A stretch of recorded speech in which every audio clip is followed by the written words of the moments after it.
승무패 6회차 현미경 부석 1부 첫 번째 경기는 맨유와 사우스햄튼의 경기입니다. 저는 승패 투폴로 가면서 이변을 노려보도록 하겠습니다. 맨유가 직전 번리 원정에서 1대1 무승부에 그쳤습니다. 최근에 5경기 2승 2무 1패의 흐름을 보여주고 있는데 올 시즌 홈 경기에서 6승 1무 4패로 원정에서의 5승 5무 2패보다 패배가 오히려 홈에서 많은 점이 있습니다. 사우스햄튼과의 상대 전적을 보시면 3승 3무로 우위인데 지난 8월달에 사우스햄튼 원정에서 1대1 무승부에 그친 바 있습니다. 이 미드필더 프레드 선수와 텔레스 선수가 이 코로나19로 인해서 출전 여부가 불투명하고 수비수 에릭 바이 선수 역시 부상으로 인해서 출전이 불투명합니다. 올 시즌 2연속 무승부가 없었기 때문에 패턴적으로도 이변이 나온다면 무승부보다는 승패가 갈리는 흐름이 낫지 않을까 싶습니다. 지난 8월 달에 사우스햄튼 원정 당시에는 호날두 선수가 없었다는 부분이 있었는데 최근에 호날두 선수가 5경기 무득점 침체에 빠져 있기 때문에 이 호날두 선수가 또다시 침묵을 한다면 맨유가 사우스햄튼을 상대로 상당히 고전을 할 수도 있는 매치라고 생각이 됩니다. 그래도 부상에서 돌아온 미드필더 포그바 선수가 번리전에서 득점을 하면서 최고 평점을 받았기 때문에 이 포그바 선수가 얼마만큼 중원에서 풀어주느냐가 관건이 될 것으로 보입니다. 사우스햄튼보다 하루 더 휴식을 취했기 때문에 기본적으로 활동량이 많은 사우스햄튼보다는 체력적으로 맨유가 우위에 설 것으로 보입니다. 사우스햄튼이 최근에 2연승의 상승세를 타고 있습니다. 직전 토트넘 원정에서 3대2로 승리를 거뒀는데 이 특유의 전방 압박을 보여주면서 토트넘을 상대로 상당히 좋은 경기력을 보여줬습니다. 물론 원정 경기에서 패배가 늘어나면서 실점이 2.6배 증가하는 것은 약점이라고 할 수 있겠지만 이 토트넘 원정에서도 좋은 경기력을 보여주면서 승리를 거뒀던 사우스햄튼이기 때문에 올 시즌 홈 경기에서 어려움을 겪고 있는 맨유를 상대로도 좋은 경기력을 보여줄 수 있지 않을까 싶습니다. 사우스햄튼이 공격수 레드먼드 선수가 부상으로 출전 여부가 불투명하고 이 메카시 골키퍼 같은 경우에는 장기 부상 중이기 때문에 이 두 선수의 공백이 조금은 있을 수도 있지 않을까 싶습니다. 이 최다 무자비 3위를 달릴 정도로 무승부가 많은 사우스햄튼이지만 앞서 말씀을 드린 것처럼 토트넘 원정에서 승리까지 거둘 정도의 경기력을 보여줄 수 있는 사우스햄튼이기 때문에 무승부보다는 승패로 갈라보고 싶은 마음이 큽니다. 최근 모든 대회 9경기에서 패배가 딱 1패밖에 없을 정도로 5승 3무 1패 상승세를 타고 있는 사우스햄튼이라고 보시면 되겠습니다. 핵심 공격수 브로야 선수와 채 아담스 선수가 나란히 최근에 골맛을 봤고 에이스 제임스 워드 프라우스 선수의 날카로운 킥력이 돋보이고 있는 사우스햄튼의 공격 라인이라고 보시면 되겠습니다. 다만 우려스러운 것은 토트넘 원정에서 경기력이 좋았지만 주전급 자원들의 체력 소모가 컸기 때문에 체력적인 면에서 상당히 열세가 예상이 되고 있습니다. 살롱 코멘트에서 정리를 해드리면 이 경기는 압박에 포커스를 맞춰본다면 맨유가 상당히 고전할 수 있는 경기라고 생각이 됩니다. 직전 번리전에서 후반전 번리의 거센 압박에 실점까지 당하면서 약점을 노출했던 맨유라고 보시면 되겠고 특히 맨유의 중앙 수비수인 맥과이어 선수가 느린 스피드와 순발력이 약점이 되고 있습니다. 사우스햄튼의 수준급 전방 압박에 취약점을 드러낼 수 있는 리스크가 바로 맥과이어 선수의 순발력이라고 보시면 되겠고 다만 사우스햄튼이 직전 토트넘전에서 주전 자원들이 상당한 체력 소모가 있었기 때문에 이번 경기에서 얼마만큼 하센휘틀 감독이 로테이션을 돌릴지가 관건이라고 보시면 되겠습니다. 또 한 가지 맨유가 우려스러운 부분은 올 시즌 세트피스 공격력과 수비력 모두 맨유가 프리미어리그 최하위권을 달리고 있는데 사우스햄튼 같은 경우에는 세트피스 공격력이 상당히 좋은 팀이라고 보시면 되겠습니다. 특히 사우스햄튼의 세트피스 키커인 제임스 워드 프라우스 선수의 오른발 킥 감각이 상당히 물이 오른 상태이고 직전 토트넘전에서 2개의 어시스트를 기록을 한 이 워드 프라우스 선수이기 때문에 사우스햄튼의 세트피스 공격이 빛을 발할 가능성이 있어 보입니다. 보입니다. 마찬가지로 사우스햄튼 역시 세트피스 수비가 약한데 맨유가 올 시즌 세트피스 득점이 한 골밖에 없습니다. 프리미어리그에서 가장 적은 세트피스 골을 넣고 있는 것이 맨유이기 때문에 사우스햄튼의 약점이라고 볼 수 있는 세트피스 수비를 맨유가 효율적으로 공략하는 데는 상당히 어려운 경기라고 생각이 되고 있습니다. 다만 그래도 맨유에게도 기회가 있는 것이 맨유의 경우에는 왼쪽 라인인 루크쇼와 제이든 산초 선수의 호흡이 잘 맞아 들어가고 있는 것이 고무적이라고 할 수 있겠습니다. 미드필더 포그바 선수가 복귀를 했는데 이 포그바 선수 같은 경우에는 기본적으로 전방 압박이 강한 팀을 상대로 상대 뒷공간을 노리는 롱패스 한 방을 뿌려줄 수 있는 자원이기 때문에 지난해 8월 달에 리즈 유나이티드를 상대로도 4개의 어시스트를 뿌렸던 포그바인 만큼 이 포그바 선수와 더불어서 브루노 페르난데스의 양질의 롱패스 한 방이 사우스햄튼의 뒷공간을 효율적으로 공략할 수도 있지 않을까 싶습니다. 만약에 맨유의 랑닉 감독이 수비수 맥과이어 선수 대신에 맥과이어 선수보다는 순발력이 빠른 린델레프라는 수비수를 선발로 기용을 해서 사우스햄튼의 수비 뒷공간을 효율적으로 공략할 수 있는 역습 전술을 감행을 한다면 맨유에게도 승산이 있는 경기라고 생각이 됩니다.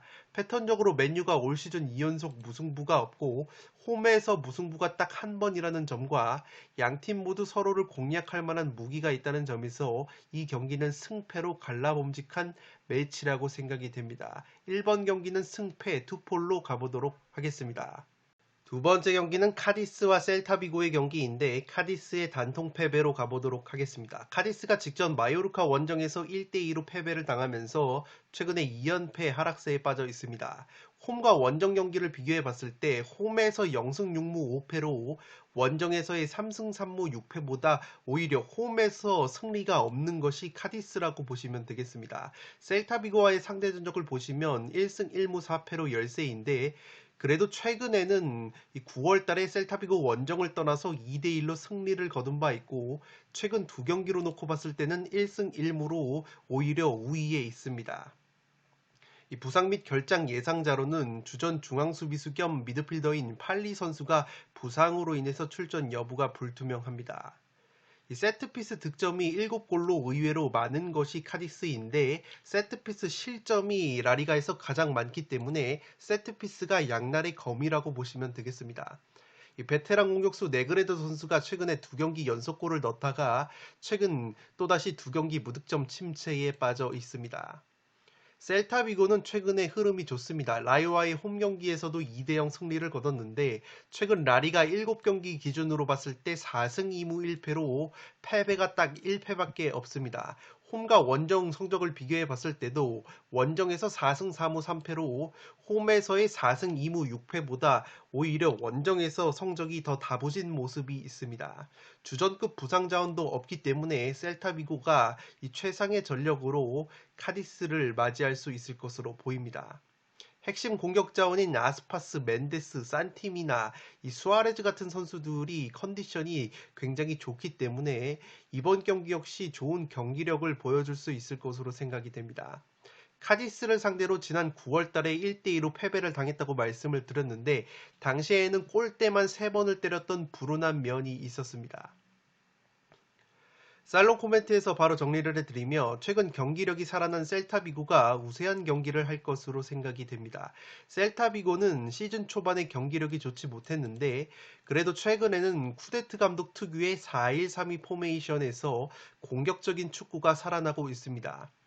이 쿠데트 감독의 4-1-3-2 포메이션의 특징은 수비 시에는 강력한 전방 압박이 특징이고 공격 상황에서는 측면 자원들이 마치 중앙 미드필더처럼 움직이면서 중원에서의 트라이앵글이나 수적 우위를 가져가는 것이 이 특징이라고 보시면 되겠습니다. 셀타비고가 최근 라리가 6경기 4승 1무 1패 과정 속에서 11골을 넣었고 실점 역시 4골로 준수한 수비력까지 보여주고 있습니다.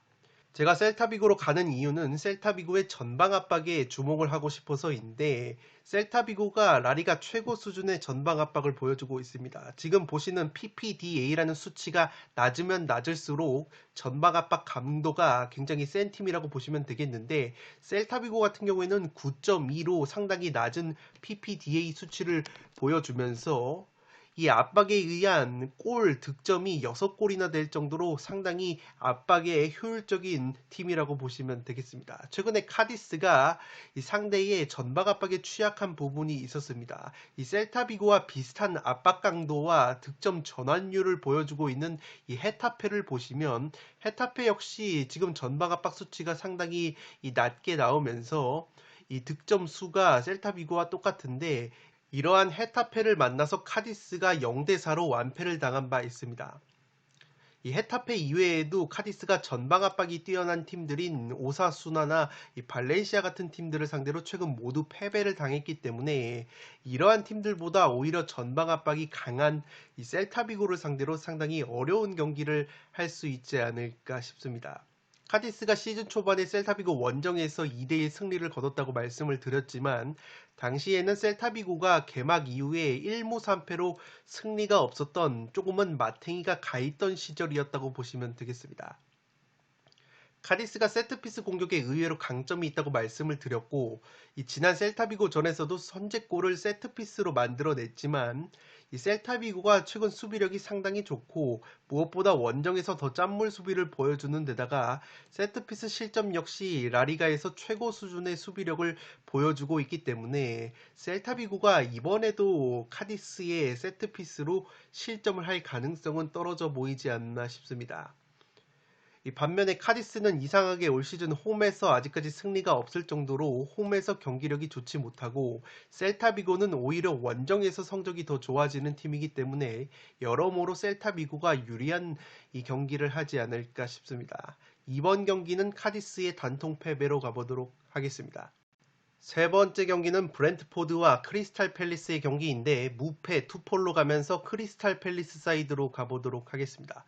브렌트포드가 최근에 5연패 수렁에 빠져 있습니다. 직전 맨시티 원정에서도 0대2로 무기력하게 패배를 당한 브렌트포드인데 홈과 원정을 비교해 봤을 때 홈에서 4승 1무 7패, 원정에서 2승 3무 6패의 흐름을 보여주고 있습니다. 최근에 크리스탈 팰리스와는 지난 8월 달에 크리스탈 팰리스 원정을 떠나서 0대0 무승부에 그친 바 있습니다. 우려스러운 것은 에이스 공격수인 아이반 토니 선수가 부상 여파로 인해서 출전 여부가 상당히 불투명하다고 합니다. 이 토니 선수가 직전 맨시티전에서 이 돌연 결장을 했는데 알아보니까 종아리 부상이 있다고 합니다. 그렇기 때문에 이 토니 선수가 나오지 못한다면 최전방의 골 결정력뿐만 아니라 토니 선수가 자랑하는 제공권 그리고 포스트 플레이가 살아나지 않을 가능성이 높은 것이 브렌트포드라고 보시면 되겠습니다. 여기에 주전 수비형 미드필더 얀넬트 선수까지 부상 여파로 인해서 출전 여부가 상당히 불투명하고 영입생 미드필더인 에릭센 선수는 아직까지 100% 몸 컨디션이 아니기 때문에 에릭센 선수 역시 출전이 불가능할 것으로 보입니다. 최근에 6연패 수렁에 빠져 있습니다. 모든 대회 통틀어서 6연패 수렁이기 때문에 분위기가 상당히 좋지 않은 것이 브렌트포드이고 이 라야 골키퍼가 시즌 초반에 상당히 좋았었는데 이 장기 부상을 당하면서 컨디션이 상당히 떨어졌습니다. 최근에 복귀를 했는데 두 경기에서 실점이 6골이나 될 정도로 이 라야 선수가 부상 이후에 컨디션을 회복하지 못하고 있습니다. 크리스탈 팰리스 같은 경우에는 직전 노리치 원정에서 1대1 무승부를 거뒀습니다.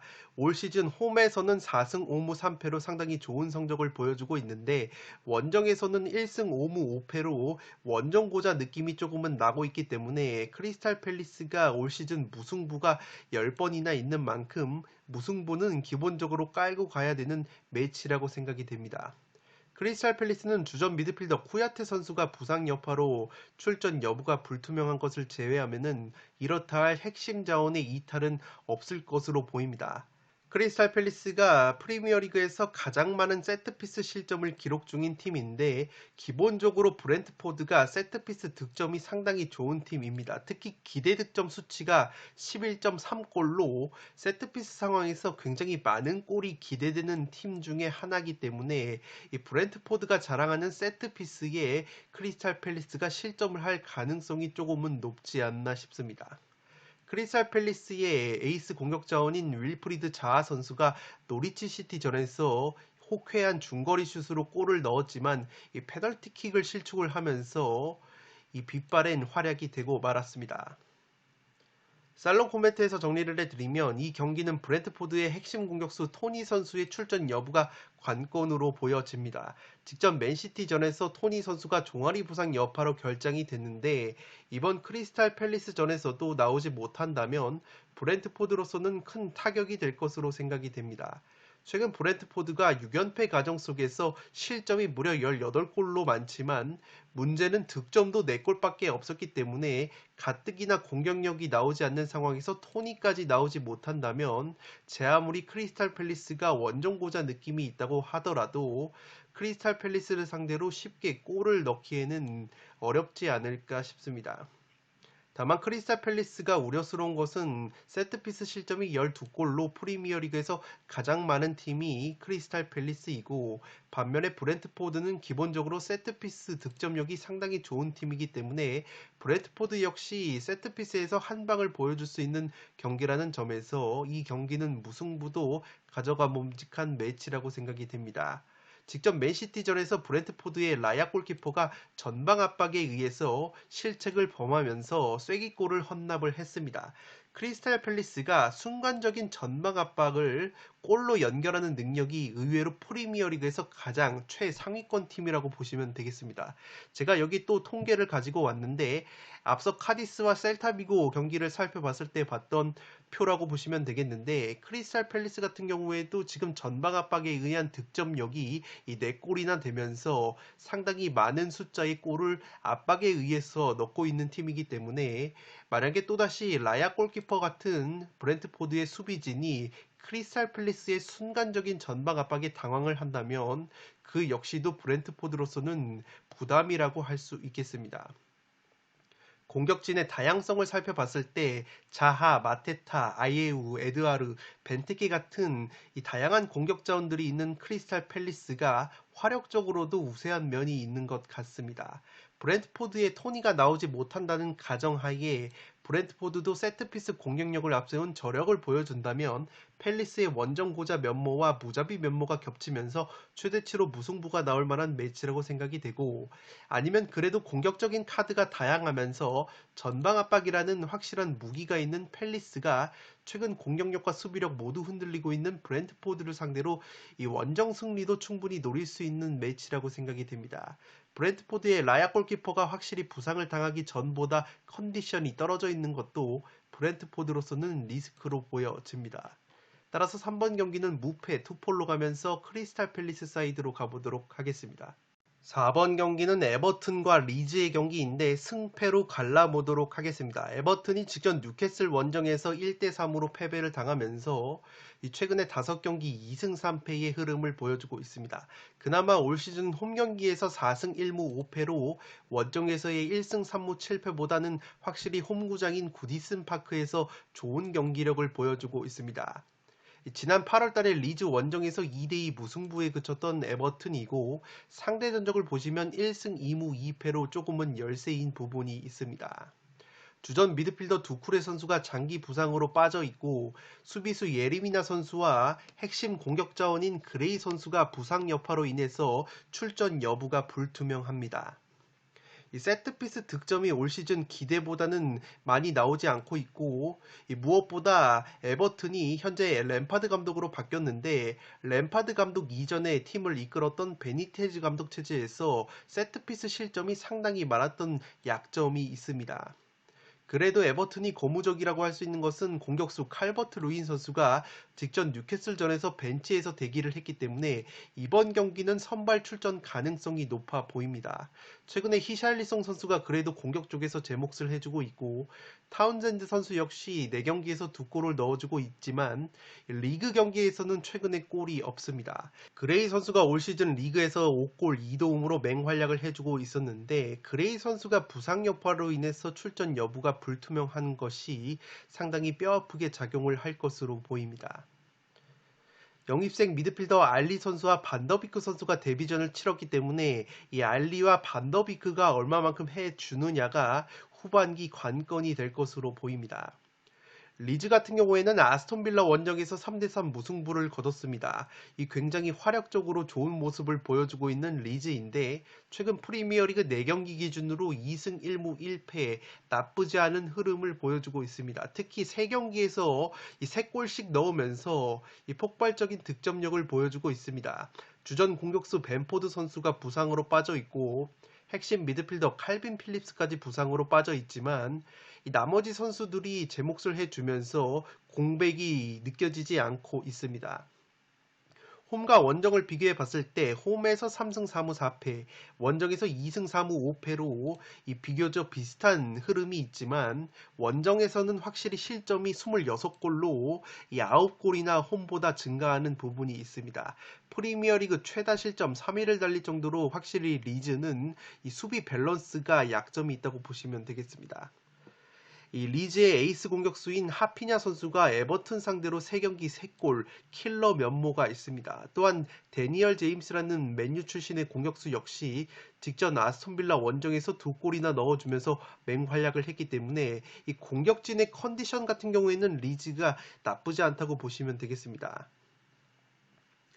살롱 코멘트에서 정리를 해드리면 이 경기는 양팀 모두에게 기회가 있을 것으로 생각이 됩니다. 먼저 에버튼은 아직 램파드 감독 부임 이후에 팀이 완벽하게 만들어지지 않은 약점이 있습니다. 특히 델레 알리, 반더비크 같은 이 미드필더 자원들을 어떤 조합으로 활용을 해야 할지에 대한 플랜 A가 부족한 상황이라고 보시면 되겠습니다. 반면에 리즈 같은 경우에는 최근 공격수 벤포드가 빠져 있지만 이 데니얼 제임스, 하피냐, 로드리고 같은 공격 자원들을 필두로 꽤나 괜찮은 공격력을 보여주고 있습니다. 이 잭 해리슨 같은 선수들 역시 웨스트햄을 상대로 해트트릭을 기록을 할 정도로 이 깜짝 활약을 해주면서 역동적인 리즈 특유의 공격력이 살아나고 있습니다. 또한 핵심 미드필더 칼빈 필립스의 부재를 이 포쇼 같은 베테랑 미드필더들이 메워주면서 나름대로 중원 공백도 메워주고 있는 상황입니다. 에버튼 같은 경우에는 중앙수비 조합이 현재 마이클 킨과 홀게이트 중앙수비 조합이 가동이 되고 있는데 이 마이클 킨 같은 선수들은 상당히 순발력, 발밑 기술이 떨어지기 때문에 순간적인 전방 압박이 들어왔을 때 실책을 범하는 모습이 있습니다. 그러한 점에서 리즈의 강건한 전방 압박이 에버튼의 수비진을 상당히 괴롭힐 만한 매치라고 생각이 됩니다. 또한 최근에 데니얼 제임스 선수의 컨디션이 굉장히 좋고 하피냐 선수가 최근에 득점포가 주춤하고 있지만 하피냐가 기본적으로 에버튼을 상대로 킬러 면모가 있기 때문에 리즈 역시 한 방을 공격 쪽에서 보여줄 수 있는 매치라고 생각이 됩니다. 다만 에버튼 역시 공격수 칼버트 루인 선수가 부상에서 돌아왔고 새롭게 영입된 알리나 반더비크 같은 미드필더들이 유기적인 움직임을 가져간다면 이 리즈 유나이티드라는 팀이 압박을 걸긴 거는데 특징적인 것이 맨투맨 압박이기 때문에 유기적인 움직임을 가져가는 스위칭이 활발한 팀들을 상대로는 이 압박 체계가 조금은 꼬이는 약점이 있습니다. 그렇기 때문에 에버튼의 이 활동량이 많은 히샬리송 같은 공격수들과 미드필더 반더비크, 델레 알리, 이 알랑 같은 선수들이 왕성한 활동량을 가져가면서 유기적인 스위칭까지 보여줄 수 있다면 에버튼 역시 리즈의 수비 밸런스를 깰 수 있는 매치라고 생각이 됩니다. 양팀 모두에게 승리 가능성이 있다고 보여지고 따라서 이 경기는 승패 투폴로 갈라보도록 하겠습니다. 5번 경기는 와포드와 브라이튼의 경기인데 무패 투폴로 가보도록 하겠습니다. 와포드가 직전 웨스트햄 원정에서 한 골만 허용을 하고 0대1로 패배를 당했습니다. 최근의 흐름이 5경기 2무 3패로 좋지 못한데 그래도 로이 호지슨 감독 부임 이후에 2경기에서 실점이 딱 한 골밖에 없을 정도로 수비가 강화된 모습이 있습니다. 그러나 공격력은 2경기에서 무득점 침체에 빠지면서 확실히 호지슨 감독 체제에서는 공격보다는 수비가 우선이라는 점을 체크를 해 주시기 바랍니다. 그래도 이적 시장에서 영입을 한 사미르, 카마라 같은 이 수비수들의 퀄리티가 나쁘지 않은 것 같고 카엠베 같은 이 미드필더 자원들 역시 이 선발로 출전을 하면서 최근에 강화가 된 수비에 일조를 하고 있습니다. 특히 사미르 같은 선수들은 우디네스에서 주전으로 뛰던 중앙 수비수인데 이 즉시 전력감으로 데리고 와서 상당히 좋은 활약을 2경기째 보여주고 있습니다. 다만 와포드가 엠마누엘 데니스나 조슈아 킹 같은 핵심 공격자원들의 컨디션이 상당히 떨어져 있고 이스마일라 사르 같은 경우에는 네이션스컵을 다녀왔기 때문에 이 컨디션이 상당히 떨어져 있는 부분이 있습니다. 브라이튼 같은 경우에는 5경기 1승 3무 1패로 이 특유의 지지 않는 흐름이 이어지고 있는데 직전 토트넘과의 FA컵 원정 경기에서는 1대3으로 완패를 당한 바 있습니다. 프리미어리그 기준으로 무승부가 12번으로 가장 많은 무승부를 캐고 있는 브라이튼이기 때문에 이 경기 역시 무승부는 보험으로 가져갈 만한 매치라고 생각이 됩니다. 원정 경기에서 3승 7무 1패로 무려 무승부가 7차례나 있는 브라이튼인데 그래도 최근에 와포드와의 상대 전적을 보시면 압도적인 우위가 있습니다. 4경기에서 2승 2무 무패를 달리고 있는데 브라이튼 역시 공격수 무페이 선수나 트로사르 같은 선수들의 골 결정력이 상당히 떨어져 있습니다. 맥칼리스터 선수 역시 올 시즌 기대 이상의 활약을 보여주고 있지만 최근에 코로나19 여파로 인해서 복귀한 지 얼마 되지 않았기 때문에 컨디션이 100%가 아닐 것으로 보여집니다. 미드필더 음에프 선수 역시 장기 부상 중이기 때문에 이 브라이튼이 중원 쪽에 공백이 조금 있다고 보시면 되겠습니다. 프리미어리그에서 최소 실점 5위를 달릴 정도로 탄탄한 수비력을 보여주고 있는 브라이튼이기 때문에 이 와포드가 호지슨 감독 체제에서 수비는 강화가 됐지만 공격력은 여전히 떨어져 있다는 부분에서 와포드 역시 브라이튼을 상대로 골을 넣기에는 힘든 매치라고 생각이 됩니다. 살롱 코멘트에서 바로 정리를 해드리면 이 경기는 경기력적으로 보면 브라이튼 쪽 구미가 당기지만 최근 와포드의 수비 조직력이 살아난 점이 변수로 보여집니다. 와포드가 호지슨 감독 부임 이후에 2경기에서 실점이 1골로 나름 수비력이 보강된 모습을 보이고 있습니다. 그 중심에는 겨울 이적 시장에서 영입이 된 사미르나 카마라, 카엠베 같은 자원들의 활약이 있고 브라이튼의 고질적인 문제점은 경기력은 좋은데 항상 최전방에서 마무리가 되지 못하면서 이길 경기를 비긴다는 점입니다. 올 시즌 무승부가 12차례로 프리미어리그 무자비 1위를 달릴 정도로 브라이튼이 무승부의 일가견이 있는 팀이고 더욱이 브라이튼 같은 경우에는 최근에 공격수 트로사르와 맥칼리스터 같은 경우에는 코로나19에서 돌아온 지 얼마 되지 않았기 때문에 100% 컨디션이 아니고 무페이 선수 역시 무득점 행진이 길어지고 있기 때문에 만약에 와포드가 최근에 보여주고 있는 수비 집중력을 이번 경기에서 보여줄 수 있다면 브라이튼의 떨어지는 골 결정력이 발목을 잡을 수도 있지 않나 싶습니다. 마찬가지로 와포드 역시 엠마누엘 데니스나 조슈아 킹 같은 핵심 공격 자원들의 골 결정력이 떨어져 있기 때문에 기본적으로 탄탄한 수비력을 자랑하는 브라이튼의 수비를 뚫기에 상당히 버거운 매치이지 않나 싶습니다.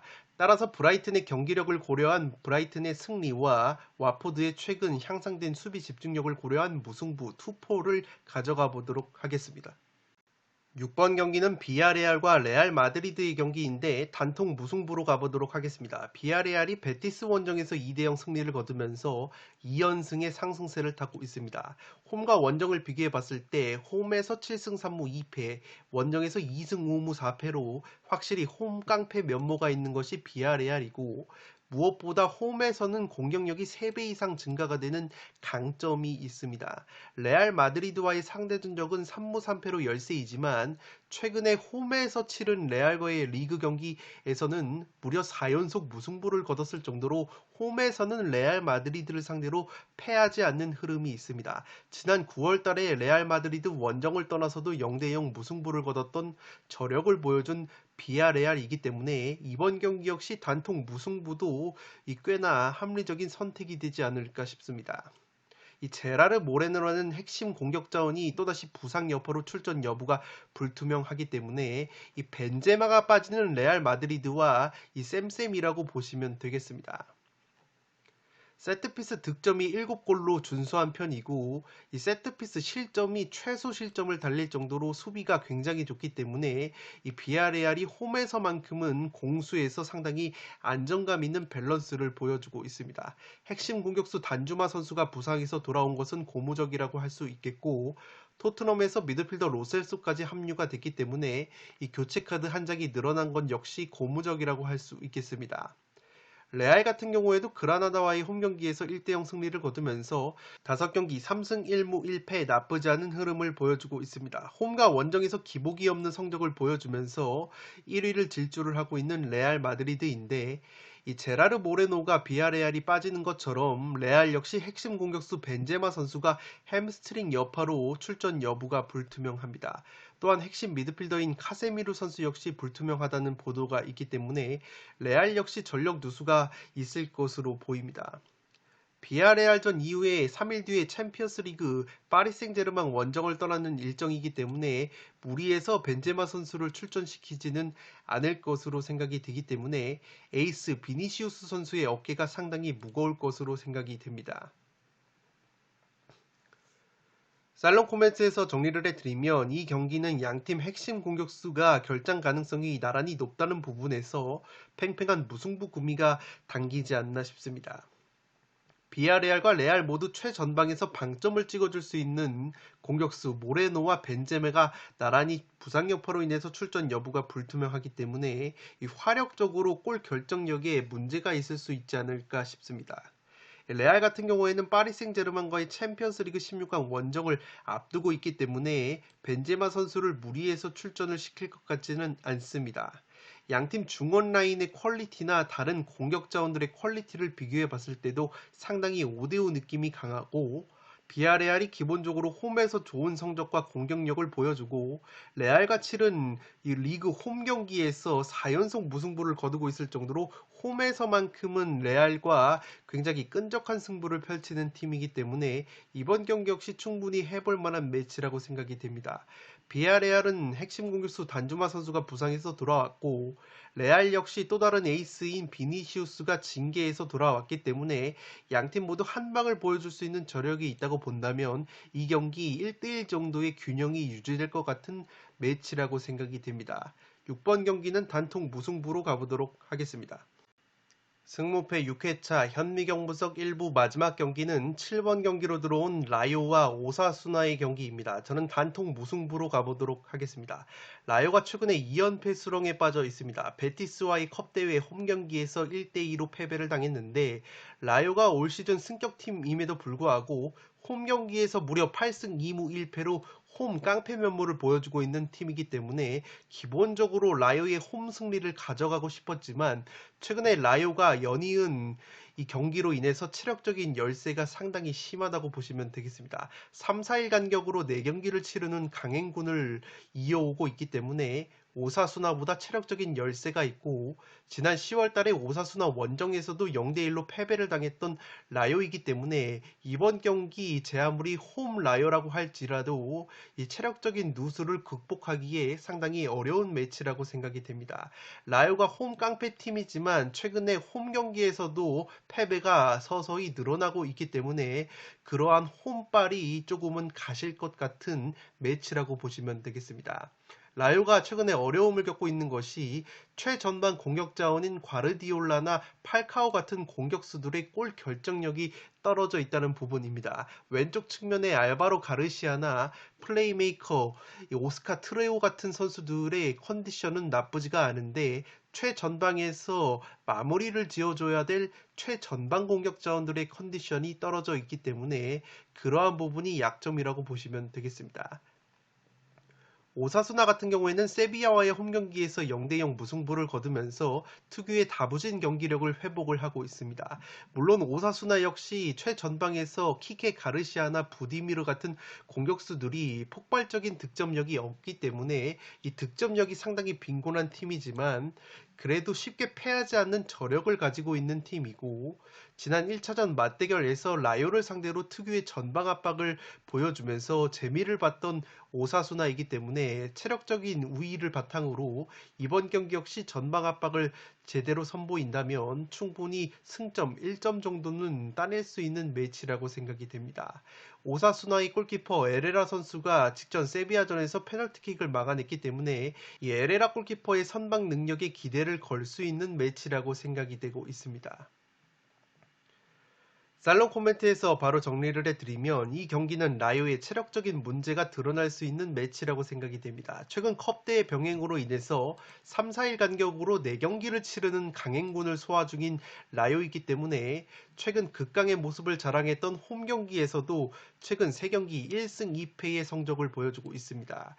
특히 오사수나와의 직접 맞대결에서 오사수나 특유의 측면 크로스와 전방 압박에 조금은 애를 먹었던 라요이고, 라요가 제공권이 나쁘지 않은 팀인데 라요보다 제공권이 좋은 팀이 바로 오사수나이기 때문에 이번에도 오사수나 특유의 측면에서의 크로스와 최전방 뚝배기 마무리 패턴에 고전할 수도 있지 않을까 싶습니다. 지난 맞대결에서 라요가 오사수나에게 0대1로 패배를 당했을 때도 후반 추가 시간에 왼쪽 측면에서 날아온 크로스를 막아내지 못하면서 헤딩으로 결승골을 내줬기 때문에 과연 오사수나의 특유의 이 제공권이 빛을 발할지 귀추가 주목이 되고 있습니다.